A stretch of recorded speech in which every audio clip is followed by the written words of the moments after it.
The text message hit my phone like a hammer. She's been admitted. You should come. No name.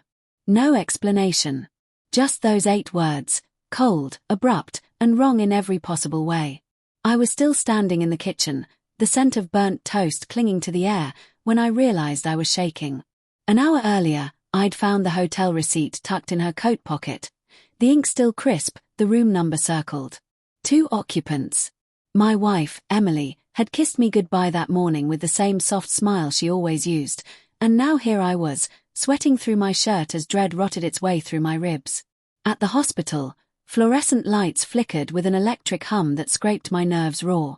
A nurse pointed me toward room 314. Each step felt like walking deeper into a fog thick with memories, our wedding vows whispered behind her veil, her laugh echoing off the walls of our first apartment, the way she used to trace circles on my palm when she couldn't sleep. All of it now felt like someone else's life. When I pushed open the door, she was sitting upright in the bed, arms folded tight across her chest. She looked startled, then guilty, then something else I couldn't name.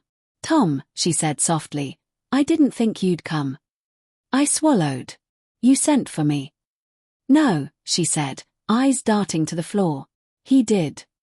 The pronoun sliced through me. My pulse hammered. "Emily, who is he?" Before she could answer, a doctor stepped in, closing the door behind him with a too gentle click. His expression was professional, but strained, as if he knew more about my marriage than he wanted to. "Mr. Harlow," he said, "your wife experienced acute stress-induced tachycardia. Her heart rate spiked dangerously high. She collapsed at a cafe." Stress-induced. My jaw clenched. And what caused that stress? The doctor hesitated. Just a second too long. "I'll let your wife explain." He left as quietly as he'd come, leaving the thick tension to ferment. Emily's hands trembled. "Tom, I messed up. I waited. There was someone else.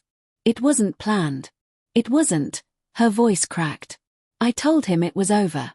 I told him I couldn't do it anymore." The receipt in my pocket burned against my thigh. "I met him this morning to end things," she whispered. "He didn't take it well." A cold ripple slid down my spine. "What do you mean, didn't take it well?" She flinched. "He followed me. He grabbed my arm. I pulled away and people started staring. I panicked. My chest, it felt like it was imploding." My anger, which moments ago had felt volcanic, shifted, still molten, but confused, redirected. "Emily, why didn't you tell me sooner?" "Because I was afraid," she said, tears streaking down her cheeks.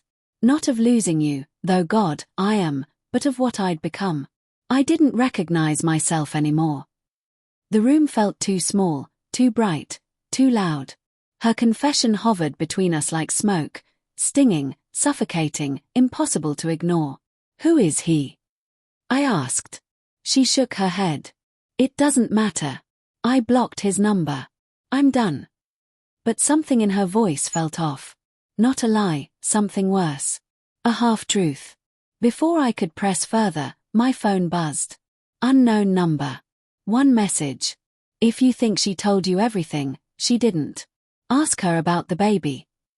My stomach dropped. I looked up slowly, my voice barely a whisper. "Emily, is there something else?" Her face drained of color, and for the first time since I'd known her, she looked truly terrified. And in that splitting second, I understood. The betrayal wasn't over. It had only just begun.